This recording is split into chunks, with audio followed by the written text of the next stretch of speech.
Senja di pelabuhan Tanjung Perak tampak muram ketika kapal tinggi bertiang 3 itu bersiap berangkat. Langit berwarna jingga keemasan, tetapi suasananya terasa dingin dan sunyi. Di atas dek, Pangeran Diponegoro berdiri tegak dengan tangan terikat halus, bukan sebagai penjahat, namun sebagai tahanan terhormat versi pemerintah kolonial. Sorot matanya menatap lurus ke arah garis pantai yang perlahan tenggelam dalam bayang-bayang gelap. Inilah kali terakhir ia melihat tanah Jawa, tanah yang ia perjuangkan dengan darah, doa, dan jiwa. Dari kejauhan, beberapa penduduk yang setia masih mencoba melambaikan tangan, meski dijaga ketat oleh serdadu Belanda. Mereka tak bisa mendekat, tetapi nama Diponegoro bergema pelan dari bibir-bibir mereka. Beberapa menangis, beberapa menunduk, tak sanggup melihat nasib sang pangeran yang telah memimpin perang terbesar sepanjang sejarah Jawa. Diponegoro hanya bisa menatap kembali dengan penuh ketenangan, meskipun hatinya bergolak. Bukan karena takut, tetapi karena rasa cintanya pada tanah leluhur yang tak akan pernah padam. Kapal mulai bergerak perlahan, meninggalkan dermaga. Setiap hentakan ombak terasa seperti pukulan dari takdir yang sulit diterima. Diponegoro menarik napas dalam-dalam, mencoba memusatkan pikirannya. Ia sadar perjalanan pengasingan ini tidak hanya sekadar pemindahan tempat. Ini adalah upaya Belanda untuk mematahkan simbol perlawanan Jawa. Namun, dalam hati kecilnya, Diponegoro yakin bahwa perjuangan tidak berhenti hanya karena tubuhnya di penjara. Di dalam kabin kecil yang disediakan untuknya, suasana terasa sunyi. Hanya ada sebuah dipan kayu, meja kecil, dan jendela sempit yang menunjukkan lautan luas. Di tempat sempit inilah ia harus melewati hari-harinya selama perjalanan menuju Manado, tempat pengasingannya yang pertama. Meski begitu, tidak tampak sedikit pun ketakutan pada wajahnya.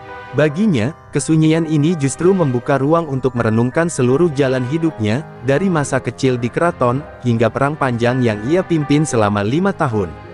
Di atas meja kecil itu, terdapat kitab-kitab dan catatan pribadinya.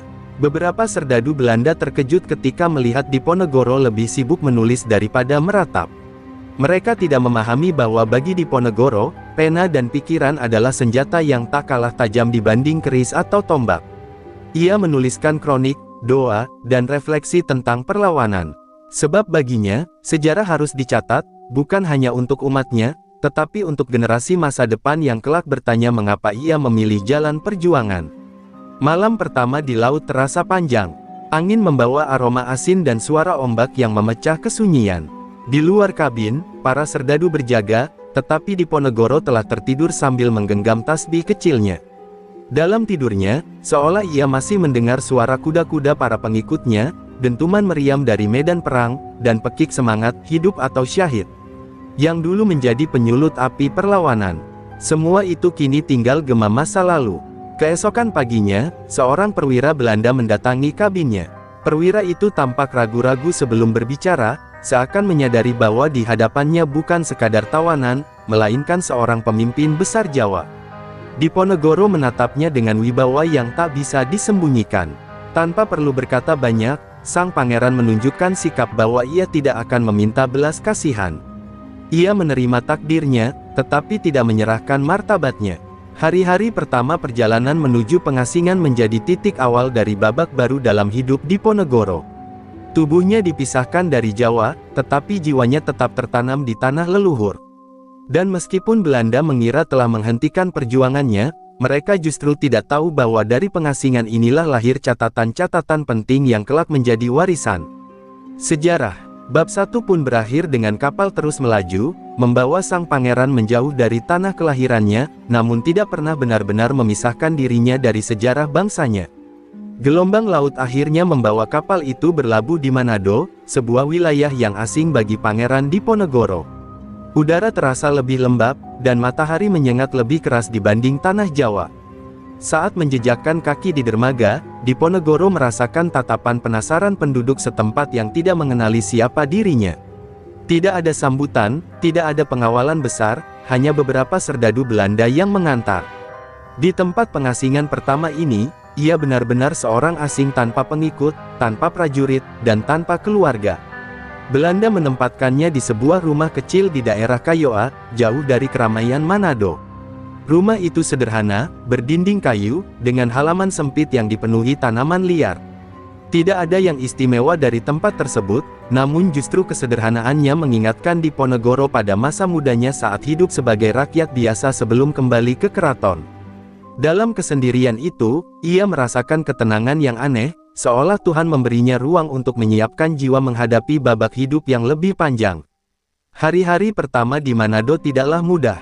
Makanan seadanya, udara lembab, dan kondisi rumah yang kurang layak membuat kesehatannya sering terganggu.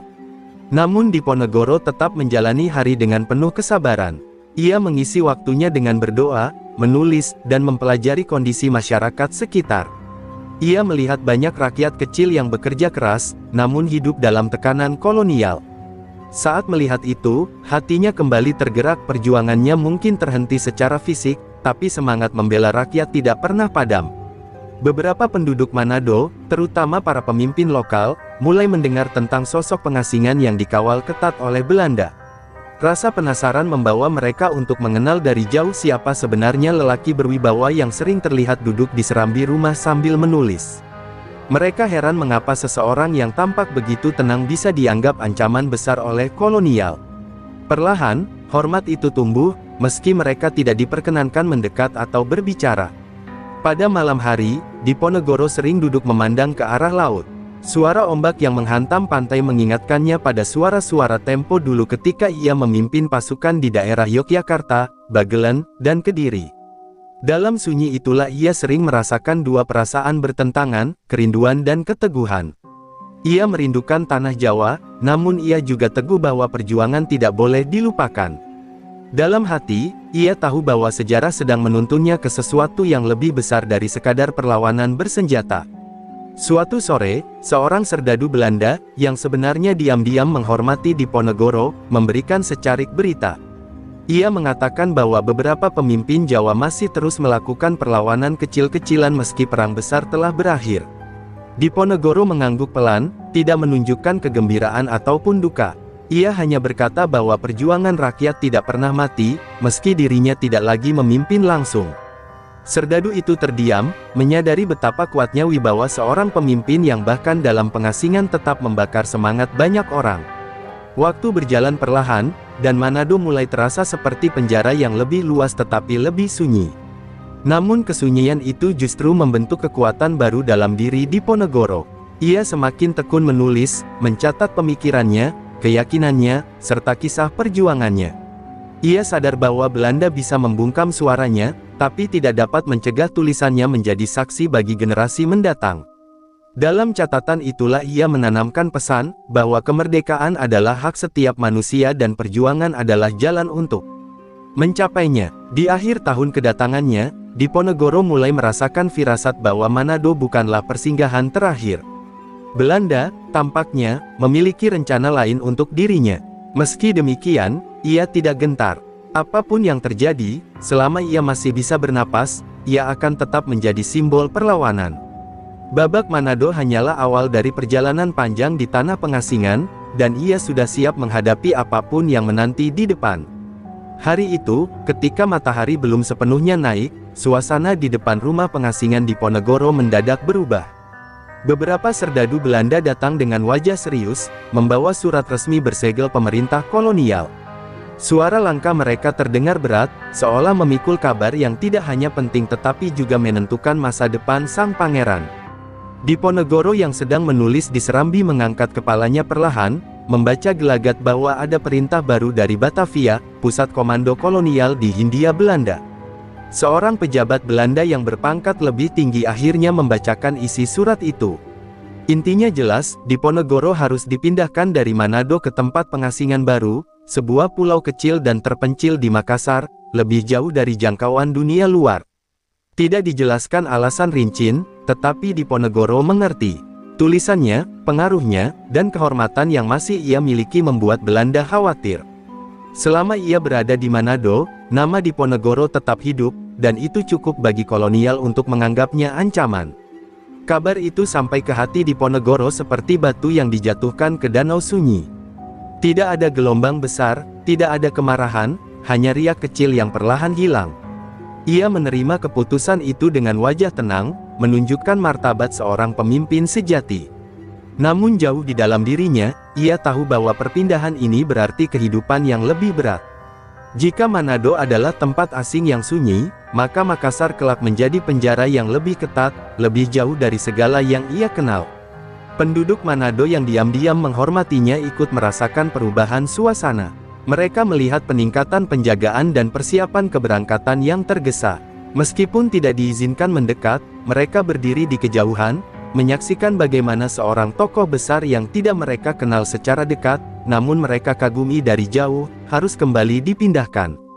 Ada rasa kehilangan yang sulit dijelaskan, karena sosok Diponegoro membawa wibawa yang membuat setiap tempat yang ia singgahi terasa berbeda. Sebelum hari keberangkatan, Diponegoro berjalan perlahan di halaman rumah kecilnya. Ia melihat pohon-pohon liar, tanah yang pernah ia injak, dan laut yang selalu ia tatap setiap malam. Walaupun hanya sebentar hidup di Manado, ia telah membentuk hubungan batin dengan tempat itu. Ia merasa bahwa setiap langkahnya di tanah pengasingan adalah bagian dari takdir yang lebih besar, sebuah perjalanan panjang yang akan menjadi saksi keteguhan seorang pemimpin dalam menghadapi tekanan kolonial. Pada malam terakhirnya di Manado, Diponegoro kembali duduk di serambi sambil menatap laut. Suara ombak masih sama, tetapi malam terasa berbeda. Ia merasa bahwa perpindahan ini merupakan ujian berikutnya, bukan untuk melemahkan, tetapi untuk menguatkan. Dalam ketenangan itu, ia berdoa panjang. Ia memohon agar Tuhan tetap memberinya kekuatan, bukan untuk melawan dengan senjata, melainkan untuk bertahan dengan hati yang teguh dan jiwa yang bersih. Keesokan paginya, ketika kapal kecil sudah bersiap di dermaga, Diponegoro melangkah dengan langkah pasti. Serdadu Belanda mengawalnya tanpa berkata apa-apa, seolah memahami bahwa mereka sedang membawa seseorang yang jauh lebih mulia dari sekadar tahanan. Cahaya pagi menimpa wajah Diponegoro, memantulkan keteduhan sekaligus kekuatan yang tak dapat dikurung. Mungkin tubuhnya akan terpenjara, tetapi pikirannya tetap bebas, dan sejarah tidak pernah bisa ditawan. Kapal itu akhirnya meninggalkan Manado, perlahan memudar dari pandangan penduduk yang mengantar dari kejauhan. Dalam perjalanan menuju Makassar, Diponegoro duduk diam sambil memandang cakrawala. Hatinya tidak lagi gelisah, karena ia tahu bahwa setiap tempat yang ia datangi bukan sekadar pembuangan, tetapi panggung tempat ia menulis bagian-bagian penting dalam hidupnya. Perjalanan menuju pengasingan berikutnya telah dimulai, membawa cerita yang akan terus berkembang di bab-bab selanjutnya. Kapal yang membawa Diponegoro akhirnya memasuki perairan Makassar. Kota itu terlihat ramai dari kejauhan, namun bagi seorang tahanan politik sepertinya, keramaian itu tidak membawa kehangatan apapun. Begitu menjejak daratan, ia langsung merasakan suasana yang berbeda. Penjagaan lebih ketat, perwira-perwira Belanda yang lebih tegas, dan tatapan penduduk lokal yang dipenuhi rasa penasaran bercampur hormat. Bagi Belanda, Makassar bukan sekadar pulau pengasingan, melainkan benteng untuk memutuskan segala kemungkinan pengaruh Diponegoro terhadap rakyat Jawa. Belanda menempatkan Diponegoro di Fort Rotterdam, sebuah benteng besar peninggalan kerajaan Gowa yang kini menjadi simbol kekuasaan kolonial. Bangunan batu yang kokoh itu tampak dingin dan kaku, seperti menyimpan ribuan cerita pahit dari para tahanan sebelumnya.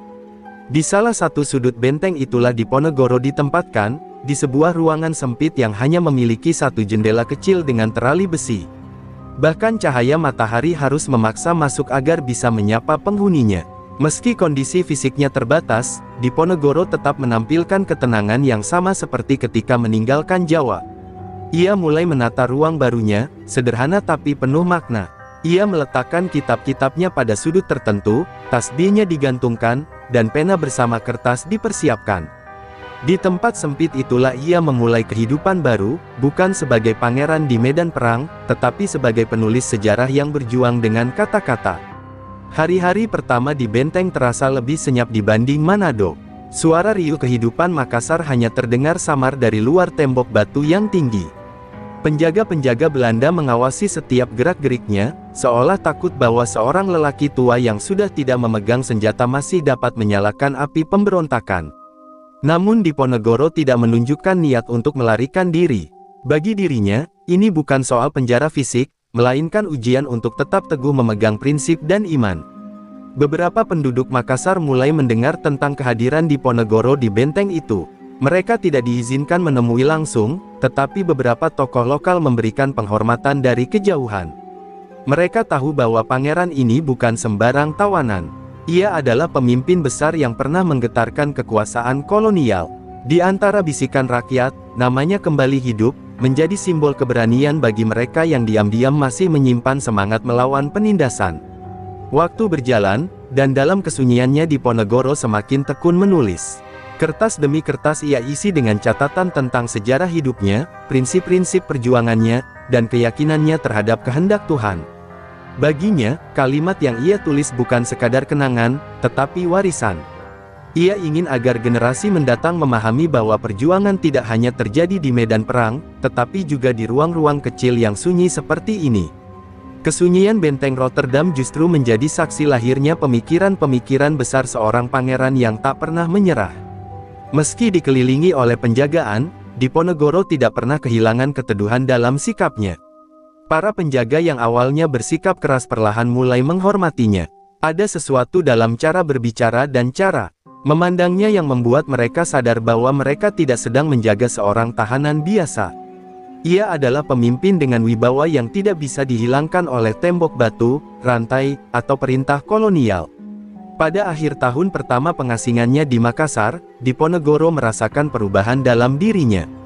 Tubuhnya mulai menua, namun pikirannya tetap tajam dan jiwanya semakin kokoh. Ia tahu bahwa perjalanan hidupnya masih panjang, dan Fort Rotterdam hanyalah salah satu persinggahan. Di dalam sunyi itu, ia tidak lagi berjuang untuk kemenangan dunia, tetapi untuk kemenangan batin. Dari tempat ini, bab-bab baru akan terus lahir, menegaskan bahwa seorang pemimpin sejati tidak pernah benar-benar terpenjara. Hari-hari di Fort Rotterdam berjalan lambat bagi Diponegoro. Meskipun ia tetap sibuk menulis dan bermeditasi, ada satu hal yang terus menghantui pikirannya, keluarganya. Setiap malam, ketika suara Laut Makassar terdengar merdu dari kejauhan, bayangan wajah anak-anaknya muncul satu persatu dalam pikirannya. Ia teringat pada saat-saat sebelum penangkapannya, ketika keluarganya harus berpindah-pindah demi menghindari kejaran Belanda. Kini, jarak yang memisahkan mereka bukan lagi sekadar hutan dan pegunungan, melainkan ribuan mil yang dijaga ketat oleh kolonial. Salah satu hal yang paling menyakitkan bagi Diponegoro adalah ketidakpastian. Belanda tidak memberikan kabar yang jelas mengenai kondisi keluarganya. Hanya sesekali ia mendapatkan informasi samar, bahwa sebagian keluarganya masih di Jawa, sebagian lagi dipindahkan ke area lain, dan beberapa di antaranya berada dalam pantauan ketat. Ketidakjelasan itu memberikan luka yang lebih dalam dibandingkan rantai atau tembok tinggi benteng. Baginya, keluarga adalah anugerah terbesar, dan ketidaktahuan tentang mereka adalah ujian paling berat. Pada suatu hari, seorang serdadu Belanda yang bersimpati kepadanya diam-diam menyampaikan kabar bahwa salah satu putranya, seorang pemuda yang dulu ikut berjuang dalam perang, sedang ditahan dalam kondisi yang berat. Diponegoro terdiam lama setelah mendengar kabar itu. Wajahnya tidak menunjukkan kemarahan, tetapi sorot matanya mengungkapkan duka yang tak terkatakan. Ia tahu bahwa perang membawa luka bagi semua orang, namun tetap saja, kabar itu menghunjam hatinya lebih dalam daripada yang bisa diucapkan kata-kata. Kesedihan itu tidak membuatnya hancur, justru menguatkan tekadnya untuk terus menulis sejarah hidupnya. Ia merasa bahwa melalui tulisan, ia bisa meninggalkan pesan moral bagi anak cucunya. Ia ingin mereka tahu bahwa perjuangannya bukan sekadar perlawanan terhadap Belanda, tetapi perjuangan untuk kehormatan, keyakinan, dan keadilan. Setiap kalimat yang ia tulis seolah menjadi jembatan antara dirinya dan keluarganya yang jauh. Walau tidak bisa bertemu secara langsung, ia mengirimkan doa-doa dalam bentuk kata-kata. Di Makassar, beberapa tokoh lokal mulai berbisik bahwa keluarga Diponegoro mungkin akan dipindahkan ke tempat lain, namun tidak ada yang berani memastikan. Situasi politik terlalu sensitif, dan Belanda terlalu takut jika ada simpati rakyat yang dapat memicu gerakan perlawanan baru. Diponegoro sendiri hanya bisa pasrah. Ia mengerti bahwa dalam perang yang panjang, kalah bukan berarti menyerah. Ia tetap percaya bahwa Tuhan menyiapkan takdir yang lebih besar di balik semua kesedihan ini. Malam hari menjadi waktu terberat bagi Diponegoro. Kesunyian benteng mengingatkannya pada malam-malam di Jawa ketika ia masih memimpin pasukan, duduk di bawah langit terbuka, dan berdiskusi dengan para panglimanya. Kini, yang menemani hanyalah pena dan selembar kertas. Namun dalam kesendirian itu, ia menemukan ketenangan baru. Ia menyadari bahwa perjalanan hidupnya kini bukan lagi tentang memenangkan pertempuran dunia, tetapi memenangkan pertarungan batin. Dan dalam keheningan itulah ia merasa lebih dekat dengan keluarganya, meski secara fisik terpisah jauh. Beberapa bulan kemudian, datang kabar bahwa sebagian anggota keluarganya akhirnya dipindahkan ke Makassar dan akan ditempatkan tidak jauh dari benteng. Meski ia belum dapat bertemu, kabar itu memberikan sedikit harapan. Setidaknya mereka berada di pulau yang sama, meskipun tetap dalam pengawasan ketat. Harapan itu bagai cahaya kecil yang muncul di tengah gelapnya malam panjang di benteng Rotterdam. Di dalam hati, Diponegoro berjanji bahwa jika suatu saat keluarganya benar-benar diizinkan bertemu, ia akan memberi mereka kekuatan melalui kata-katanya. Ia ingin mereka tahu bahwa rindu tidak membuatnya rapuh, tetapi justru menjadi alasan untuk tetap teguh. Dengan tekad itu, ia melanjutkan hari-harinya di benteng, menulis, berdoa, dan menjaga api kecil di dalam hatinya agar tidak pernah padam. Bab pengasingan mungkin panjang, tetapi cintanya pada keluarga membuatnya mampu bertahan menghadapi